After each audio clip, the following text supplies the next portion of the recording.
Saudara dan saudariku yang kekasih, Salam, selamat berjumpa dengan Renungan Harian Kerasulan Baru. Damai sejahtera Tuhan Yesus Kristus menyertai kita.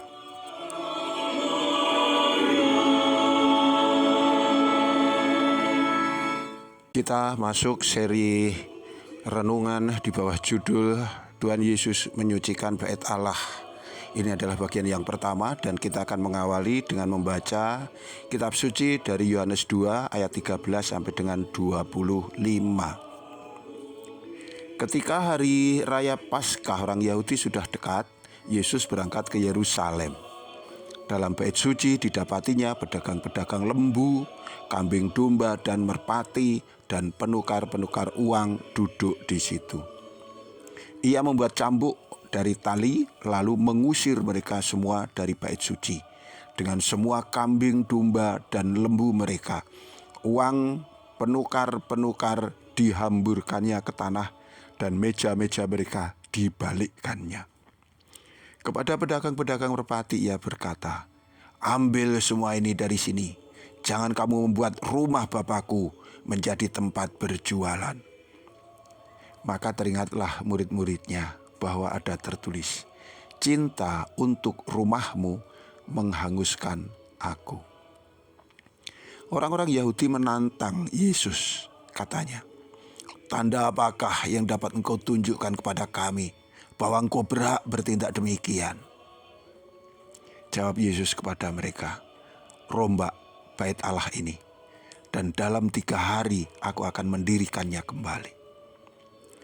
Lalu kata orang Yahudi kepadanya, 46 tahun orang mendirikan bait Allah ini dan engkau dapat membangunnya dalam 3 hari. Tetapi yang dimaksudkannya dengan bait Allah ialah tubuhnya sendiri. Kemudian sesudah ia bangkit dari antara orang mati, barulah teringat oleh murid-muridnya bahwa hal itu telah dikatakannya. Dan mereka pun percayalah akan kitab suci dan akan perkataan yang telah diucapkan Yesus. Dan sementara ia di Yerusalem selama hari raya Paskah, banyak orang percaya dalam namanya karena mereka telah melihat tanda-tanda yang diadakannya.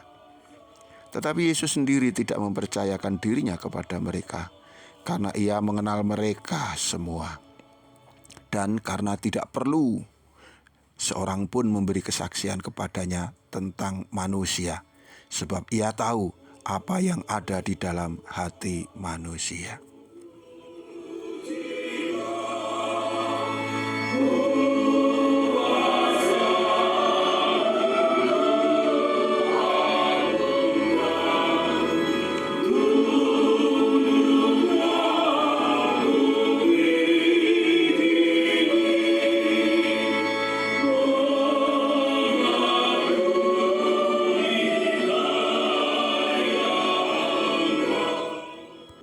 Saudara dan saudariku yang kekasih, pada awal bagian Alkitab kita dapati tulisan yang demikian. Ketika hari raya Paskah orang Yahudi sudah dekat, Yesus berangkat ke Yerusalem. Dalam bait suci didapatinya pedagang-pedagang lembu, kambing domba dan merpati dan penukar-penukar uang duduk di situ.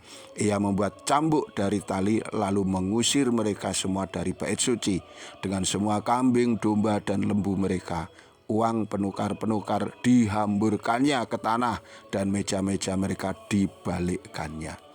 Saudaraku, bahwa di area bait suci ada banyak orang melakukan kegiatan bisnis, berdagang, berjualan, tentu bukan hanya terjadi saat kunjungan Tuhan Yesus saja. Adalah biasa bagi sebagian orang di sana untuk memanfaatkan peluang kesempatan yang ada demi mendapatkan keuntungan materi, yaitu dengan berdagang atau berjualan. Lagi pula mereka berpikir bahwa kegiatan mereka ini tidak mengganggu orang yang tidak beribadah. Bahkan sebaliknya, ini bisa membantu, mempermudah mereka dalam menyediakan sarana yang dibutuhkan untuk peribadatan mereka. Sesuai dengan tradisi saat itu, di mana untuk mempersembahkan kurban misalnya, orang harus menyediakan hewan kurban, apakah itu merpati, apakah itu kambing, lembu, ataupun yang lainnya. Maka kini dengan adanya orang yang berdagang hewan-hewan itu di bait suci, mereka menjadi mudah dan tidak ribet lagi. Juga misalnya para pendatang atau perantau yang datang ke Yerusalem ingin berkurban dalam bentuk uang, mereka dapat menukarkan uang mereka sesuai dengan uang yang berlaku, yang diterima oleh bait suci, oleh pengelola bait suci itu.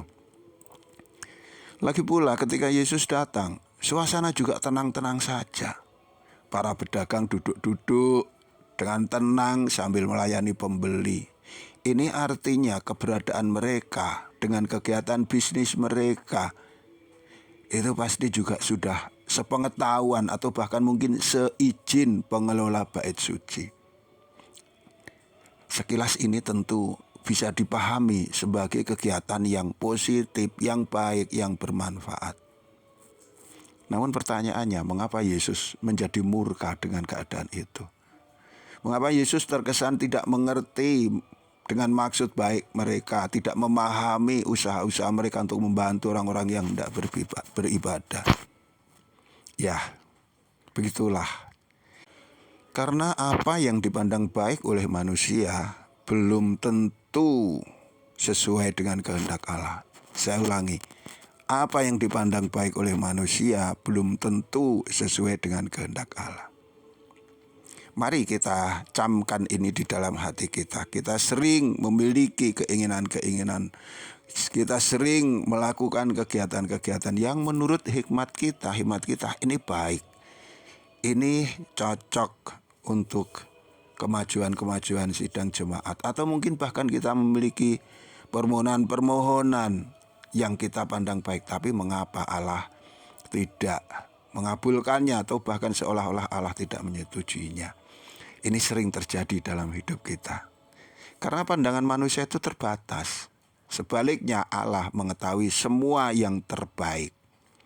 Maka jika hal yang demikian terjadi dalam hidup kita, baiklah kita menundukkan diri kepada kehendak Allah saja. Dan kita tidak ingin memaksakan keinginan kita dengan menggunakan pertimbangan-pertimbangan kita sendiri sebagai hal yang harus dituruti oleh Allah. Kita tidak bisa mengintervensi Allah, kita tidak bisa mempengaruhi Dia. Kedatangan kita kepada Dia adalah untuk memuji, untuk menyembah, untuk meluhurkan namanya. Sedangkan permohonan-permohonan itu adalah ungkapan kedekatan kita kepada Dia. Sedangkan apa yang hendaknya Tuhan berikan kepada kita sepenuhnya tergantung dari otoritas Allah, cara pandang Allah yang jauh lebih sempurna daripada pertimbangan-pertimbangan kita manusia yang terbatas. Dalam hal ini bukan berarti Allah itu pelit kepada kita, bahwa Allah tidak mengabulkan permohonan kita, keinginan kita, tidak memberikan jalan untuk rencana-rencana kita.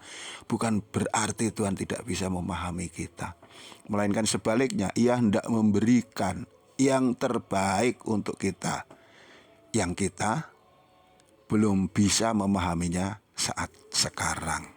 Dengan demikian, hidup bersama Tuhan yang bercirikan kepasrahan dan ketulusan menjadi kunci kebahagiaan serta ketenteraman yang sesungguhnya bagi setiap mereka yang percaya. Tuhan memberkati kita. Sampai jumpa. Amin.